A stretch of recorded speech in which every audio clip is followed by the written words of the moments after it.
Fala, meus seracianos. Esse é o podcast Seraci, o podcast de mistérios, curiosidades e conhecimento. Vamos iluminar sua alma, te levar para o céu ou para o inferno. Depende da sua interpretação. E o conhecimento de hoje será sobre o Drácula. Eu sou Emerson. E eu sou o Douglas. Drácula é um dos vampiros mais icônicos da literatura e do cinema. Criado por Bram Stoker em seu romance epistolar de 1897, Drácula. O personagem é baseado em figuras históricas reais, como Vlad III, também conhecido como Vlad, o Empalador, um governante do século XV da Valáquia, uma região que agora faz parte da Romênia. Vlad era conhecido por suas táticas cruéis de proteção e execução, incluindo o empalamento de seus inimigos. A história de Drácula se desenrola quando o Conde Drácula, um vampiro imortal, viaja da Transilvânia para a Inglaterra com a intenção de espalhar a morte e a maldição. O romance é contado por meio de diários, cartas e registros, criando um senso de realismo que contribui para o impacto duradouro da história. Hoje vamos entender mais sobre o Drácula. Vamos lá?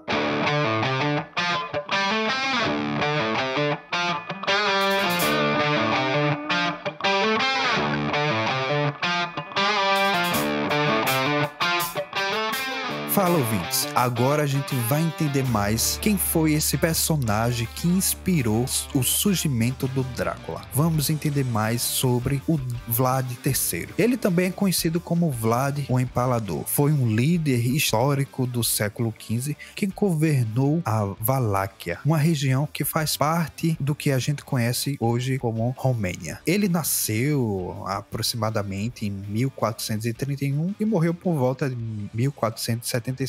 Ele é mais conhecido por suas ações cruéis e métodos brutais de governar, o que lhe rendeu o apelido de Empalador. Diga aí, você ser conhecido por suas técnicas de brutalidade, de crueldade com seus inimigos, com seus prisioneiros, e enfim. O que tu acha disso, Douglas? Provavelmente ele era um cara que você não era muito bom bater de frente, né? Pela crueldade, pela a inteligência, a arquitetura maligna da mente dele de criar coisas para torturar pessoas e principalmente a de empalar pessoas é algo terrível.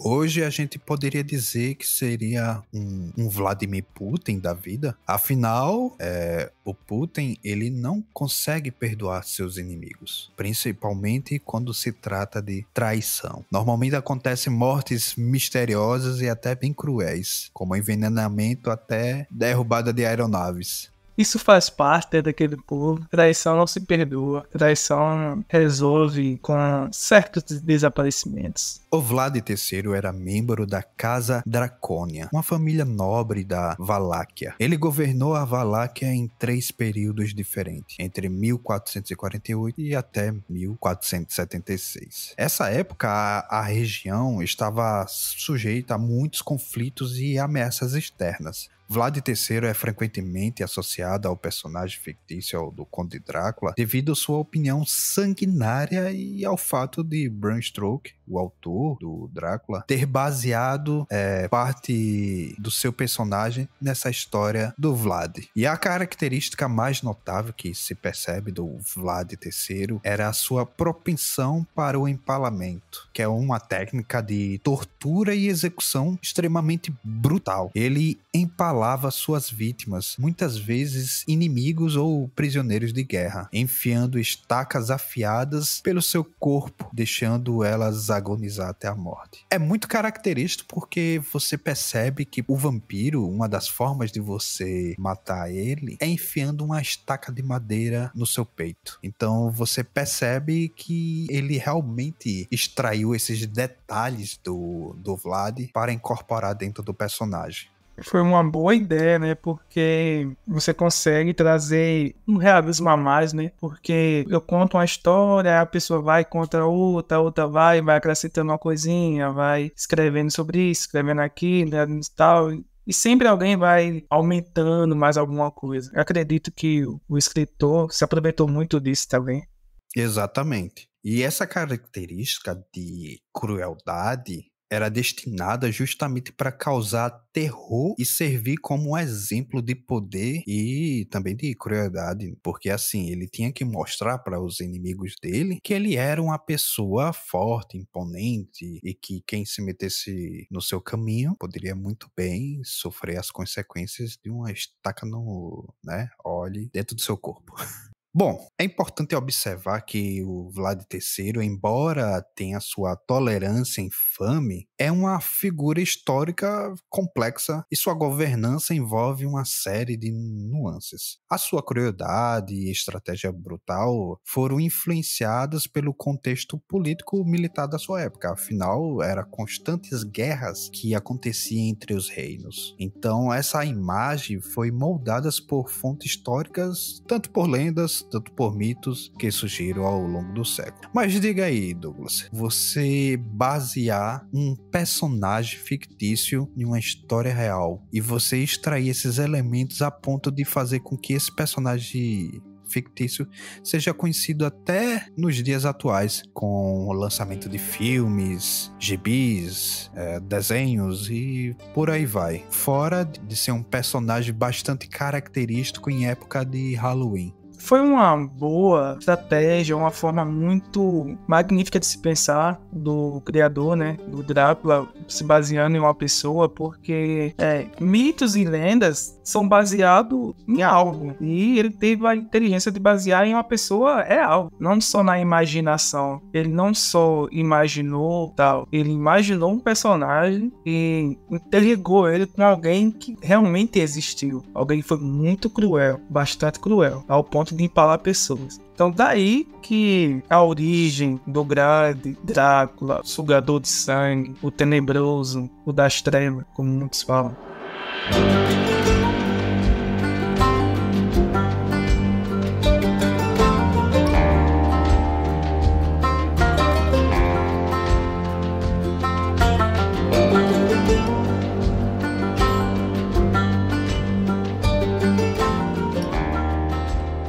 Mas agora, vamos entender um pouquinho da origem do personagem fictício Drácula. Como foi falado, ela está ligada principalmente ao romance do irlandês Bram Stoker, publicado em 1897. No entanto, a criação dele foi muito influenciada por várias fontes e inspirações, e o personagem tem raízes em mitos e figuras históricas, ou seja, pegou várias figuras históricas, vários mitos, incluiu ainda com alguém que existiu de verdade. Foi uma salada perfeita para chegar ao sucesso naquele tempo e o sucesso que ainda é hoje, porque quando você falou filmes, HQs, gibis, séries, tudo vem baseado em cima do Drácula. Praticamente foi o primeiro vampiro, é o primogênito de todos os vampiros, é o pai dos vampiros. Então foi uma boa receita. E também esse ano mesmo, falando em filme, foi lançado o mais recente sobre o Drácula, que é o Drácula, a sua última viagem, que ele está saindo das suas terras para onde? Para a Inglaterra, se alimentar das pessoas, porque o local onde ele estava, ele já tinha consumido todo mundo. E fica a indicação aí, porque o filme é muito bom, viu? Bom, a influência do folclore e da mitologia. Stoker também se baseou em mitos e lendas sobre vampiros que existiram em várias culturas europeias. Essas histórias de criaturas que se alimentam de sangue humano e têm poderes sobrenaturais fornecem a base para as características do vampiro, o grande Drácula. Porque o Drácula, o romance do Drácula, de Bram Stoker, faz parte do gênero literário gótico que estava em voga na época, estava na moda. Era aquilo, era como é que se diz? A modinha do momento, era isso. Então ele é influenciado por outros autores góticos, como Mary Shelley, autora de Frankenstein, e Edgar Allan Poe, cujas obras lidavam com temas sombrios e sobrenaturais. Quero deixar um destaque aqui para os ouvintes que leiam Edgar Allan Poe, porque quem gosta do fascínio da mente, do que o ser humano pode fazer, essas coisas e tal, ele foi sensacional nos seus escritos. Então, fica uma dica aí também. Outra influência que o Bram Stoker teve foi questão de pesquisas e história. Ele realizou uma extensa pesquisa para escrever seu romance. Ele estudou a história da Romênia e dos Balcãs, explorou a cultura e as lendas locais, e até mesmo teve acesso a alguns documentos históricos. A sua pesquisa contribuiu para a riqueza de detalhes e a atmosfera peculiar que permeia a narrativa de Drácula. Também teve influências pessoais de algumas pessoas, tal. Ele foi muito influenciado por experiências pessoais, por medo pessoais. Ele era um homem de saúde muito frágil, ele tinha uma preocupação constantemente com a mortalidade, o que pode ter sido refletido em sua criação de um personagem mortal, o Conde Drácula. A que ponto, né, o ser humano pode chegar a... É como se fosse uma forma de expressar seus medos, suas experiências, e ele trouxe à tona na forma do Conde Drácula. E deu certo, viu? Muito certo. Muito certo. E agora você começa a analisar a característica curiosa da influência pessoal. Porque ele é o seguinte, ele era uma pessoa de saúde frágil. Então ele desenvolveu um personagem que era imortal e que sua fraqueza estava justamente naquilo que é mais vital para o ser humano, que é a questão do sangue. Pois o vampiro, ele tem que se alimentar do sangue para não morrer de fome. É algo vital para o ser humano. Então, para ele se manter vivo, ele teria que matar outras pessoas.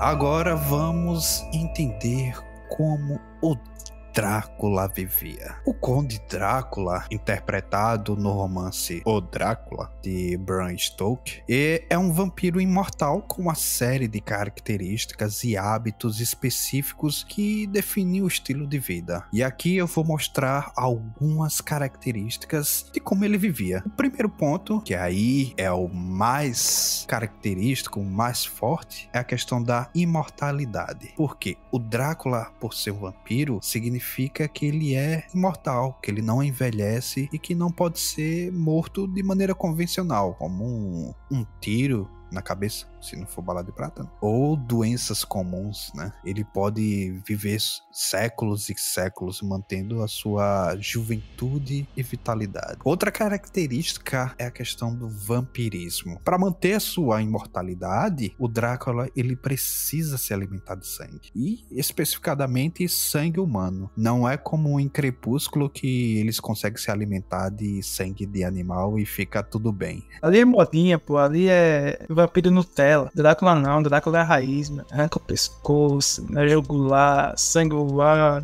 ela é sinistro. Ele é um predador noturno e que se esconde nas sombras e ao se aproximar das suas vítimas para beber sangue, ele ataca. O ato de sugar o sangue de suas vítimas é uma parte fundamental para a existência vampirística. Cara, é interessante porque tudo, acho que aqueles caras que têm uma imaginação muito grande, eles encontram motivos para criar teoria de conspiração. Essa questão da imortalidade do Drácula, dele beber o sangue da vítima para se manter imortal, vamos dizer assim, mais jovem, sempre jovem, não envelhecer. Eu não sei se você já ouviu, Emerson, ou os ouvintes talvez já ouviram ou não, sobre a questão da teoria conspiratória sobre o adrenocrome, que é uma substância que principalmente adolescentes produz quando é levado a um estresse muito alto, é levado a um estresse tão alto que ele produz um certo produto, não sei o que é bem, que alguns dizem que vários atores aí de Hollywood faz isso e bebe o sangue, porque ali vai não permitir que as células envelheçam, vai ser sempre tornar elas novas e assim vai. Alguns falam que vários atores, como aquele Tom Cruise e outros lá, o pessoal geralmente pega foto deles de tanto ano, quando era mais novo, e agora 50 anos depois continua a mesma coisa, porque eles bebem o sangue das pessoas, blá blá blá. É aquela coisa, né? Quem não tem o que fazer sempre vai buscar coisas aonde não existe. Exatamente. Nada que uma teoria da conspiração para alimentar os fóruns na internet. E aí entramos também na outra parte sobre o vampiro ou Drácula, que é a questão dele se transformar em um morcego. O Drácula, ele tem a capacidade de se transformar em um morcego e em outras criaturas, como um lobo também. Essas transformações o permitem se locomover rapidamente e passar despercebido quando necessário.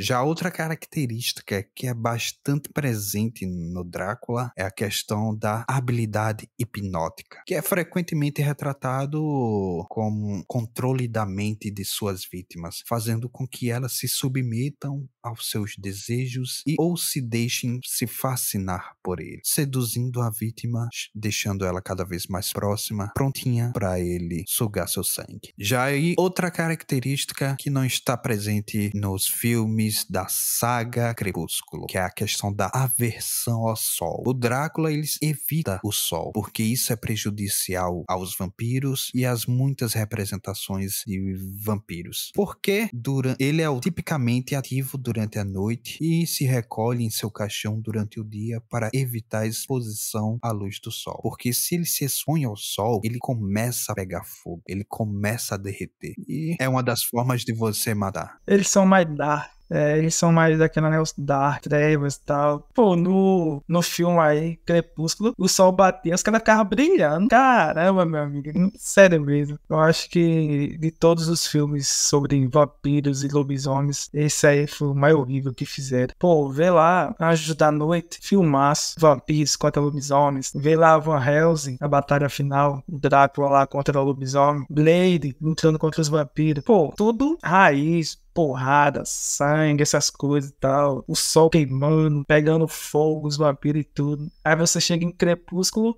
meu Deus. Eu brilho.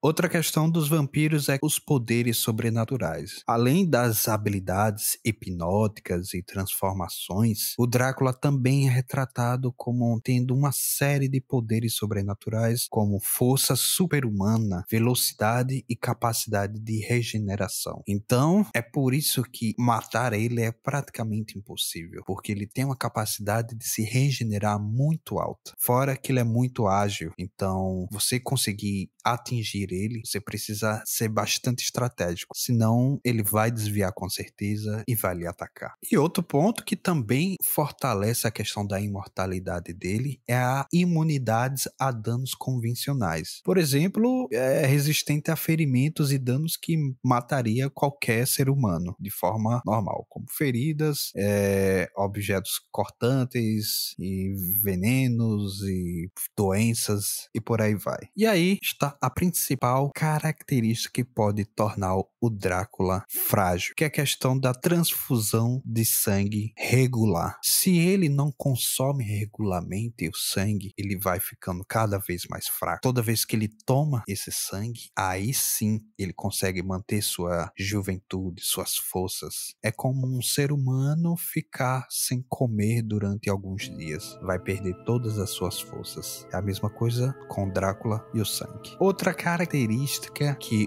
o Drácula tem é ele não consegue entrar em lugares sagrados sem ser convidado. Ele até evita esses lugares como capela, igrejas, pois representam uma ameaça para ele. Mas ele só consegue entrar nesses lugares se ele for convidado para entrar. Então, muito cuidado com quem você chama para dentro da sua casa.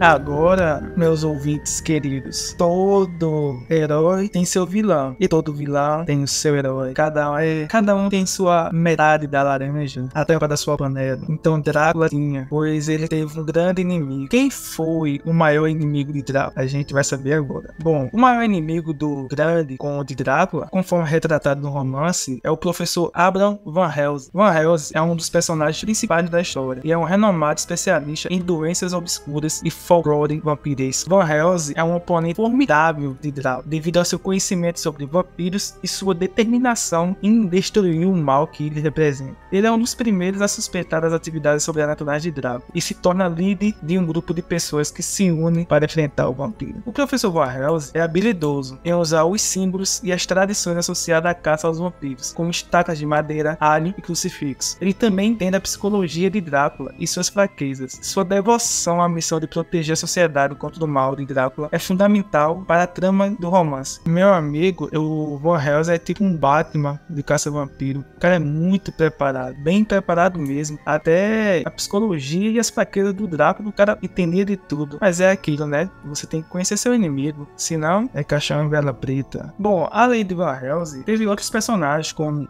Se você não sabe com quem você luta, é muito provável que você irá perder a batalha. Justamente. Aí, além de Van Helsing, teve outros personagens, outros malucos lá, outros, na verdade, que queriam bater de frente com Drácula, que foi o Jonathan Harker, Mina Harker, Lúcio Sterna e outros membros do grupo. Também se tornaram inimigos do Drácula, enquanto eles tentavam impedir os seus planos. No entanto, Van Helsing é geralmente considerado um líder intelectual da luta contra o vampiro. É aquele que possui o conhecimento e a experiência necessário para enfrentar o comando de Drácula. Ou seja, ele é a pedra no sapato do Drácula. Ele é o ser humano que o Drácula olha assim: rapaz, tu é chato, hein? Caramba. Agora vamos entender as outras lendas sobre vampiros. Você sabia que não existe apenas a história famosa de Bram Stoker, o Conde Drácula, mas existe várias lendas notáveis sobre vampiro. E aqui vai alguma delas. A primeira é a Vetala. Na mitologia hindu, os Vetalas são espíritos malignos que habitam cadáveres e possuem corpos de outros mortos. Essa criatura, ela costuma também se alimentar do sangue de outras pessoas para poder sobreviver.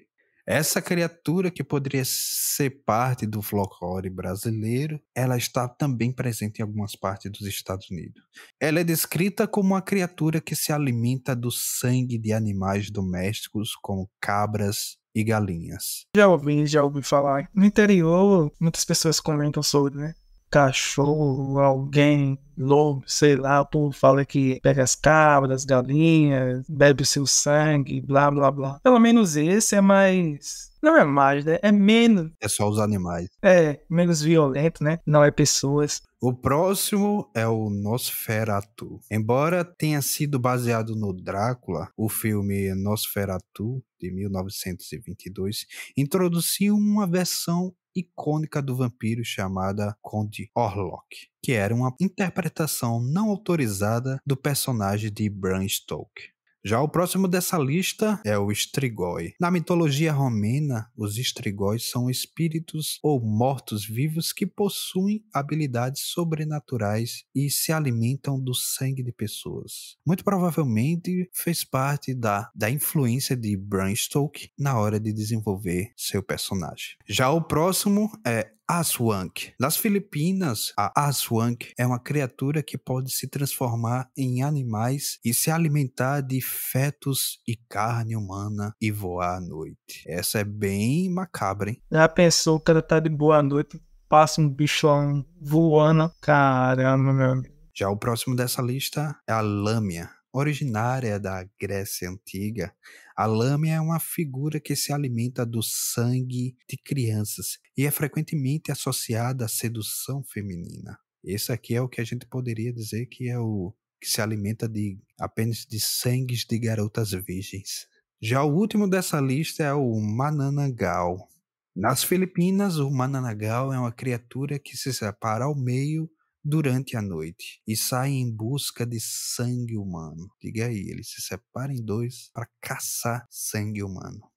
E essas criaturas são algumas das muitas variações das lendas de vampiros encontradas em várias culturas ao redor do mundo. Cada uma delas tem a sua própria característica e mitologia distinta, tornando esse conceito de vampiros fascinante e único no folclore folclore global. É muito característico, né, Douglas? Você encontrar em várias regiões do mundo o mesmo conceito aplicado com características diferentes. Quando se trata do vampiro, né, cada um tem sua própria realidade, mas sempre seguindo aqueles conceitos básicos do que é um vampiro.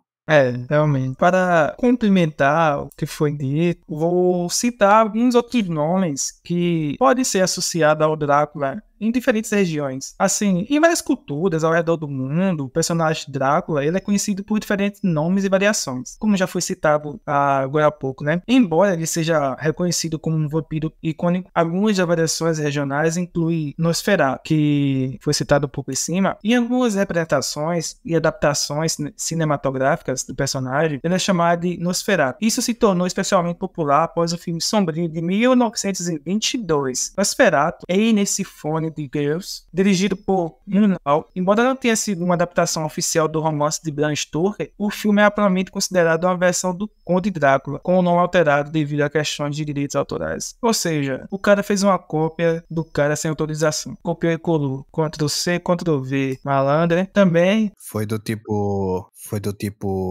posso copiar teu trabalho? Pode, só não faz igual. Aí o cara só muda o nome. Também tem o outro nome que ele pode ser reconhecido como Vlad Tepes ou Vlad, o Empalador, que foi falado também um pouco antes. Em algumas regiões, especialmente na Romênia, o personagem do Conde Drácula ele é associado ao nome de Vlad Tepes, o histórico Vlad, o Empalador, que serviu como uma das inspirações para a criação do personagem. Nesse contexto, ele é frequentemente referido como Drácula ou Drácula devido à conexão histórica. Cara, diga aí, o cara viveu de uma certa forma, os seus feitos foram tão malignos, tão marcantes na história que o cara foi uma certa inspiração para ser criado o grande Drácula. Diga aí. Tá vendo? Isso por características históricas e do que ele fazia, né? Ele chegou lá, fez as suas crueldades e isso foi tão marcante, mesmo que isso seja negativo, mas foi o suficiente para desenvolver um personagem, ainda que esse personagem seja bastante mau. É curioso. Realmente. Outro nome também é Strigoi. Em algumas culturas dos Balcãs, o termo Strigoi é usado para descrever criaturas semelhantes a vampiros, incluindo equivalente tipo Drácula. Os Strigóis são considerados seres malignos que se alimentam do sangue humano e possuem características sobrenaturais. Também os Vrikolacas. Em algumas partes, na verdade, da Grécia, o termo Vrikolacas é usado para descrever vampiros ou mortos-vivos semelhantes ao Drácula. Esses seres são frequentemente vistos como criaturas que retornam dos mortos para atormentar os vivos. Caramba, o cara é chato, viu? O cara morre, ainda tem que voltar para atormentar os outros. Meu amigo, não é melhor ficar lá no cantinho, não. É o famoso, quando morrer, eu vou puxar seu pé, viu? Realmente, literalmente é isso. Também, o último que eu vou citar aqui para vocês é chamado de Upin. Em certas culturas eslavas, o termo Upin é usado para descrever vampiros ou seres vampíricos. Embora não seja exclusivamente associada ao Drácula, é uma variação regional para descrever seres semelhantes. Agora, é importante notar que, embora os nomes e detalhes específicos possam variar de cultura para cultura, o conceito geral do vampiro, sedutor e imortal, que se alimenta de sangue humano e possui habilidades sobrenaturais, é uma figura reconhecível, na verdade, em muitas tradições culturais em todo o mundo. O personagem do Conde Drácula, criado por Bram Stoker, tornou-se uma das representações mais famosas e rigorosas desse tipo de criatura nos meios de comunicação e na cultura popular. Ou seja, tem vários e vários e vários vampiros por aí além do Drácula. Porém, o Drácula, ele é o cara, diferente de todos, diferente dos iguais. Olha, esse é o Drácula. Ele é o Drácula, o vampiro original. Não aceita imitações. Não aceita Crepúsculo. E aí vamos analisar o seguinte. Foi um personagem tão histórico. Do que você imaginava que o Drácula seria, Douglas?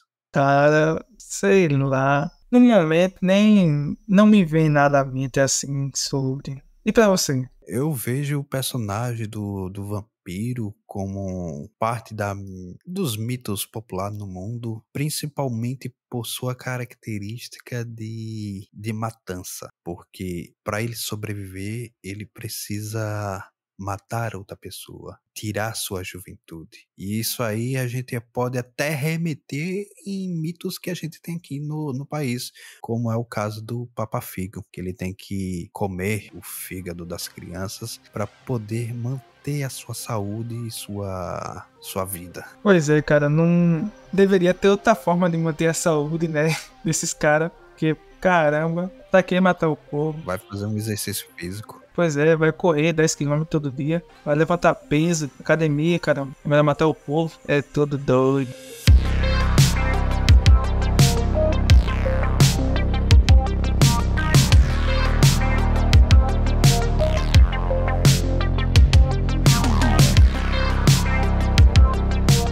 E é isso, seus ouvintes. Gostaram dessa história? Vocês conheciam sobre a história do Conde Drácula? Esse episódio foi uma sugestão da ouvinte Thaís. Você quer mandar sua sugestão de tema pra gente falar aqui no podcast? Acessa lá o nosso Instagram, @seracipodcast. Esse episódio vai ficando por aqui. Eu sou o Emerson. Eu sou o Douglas. E até o próximo episódio. Falou!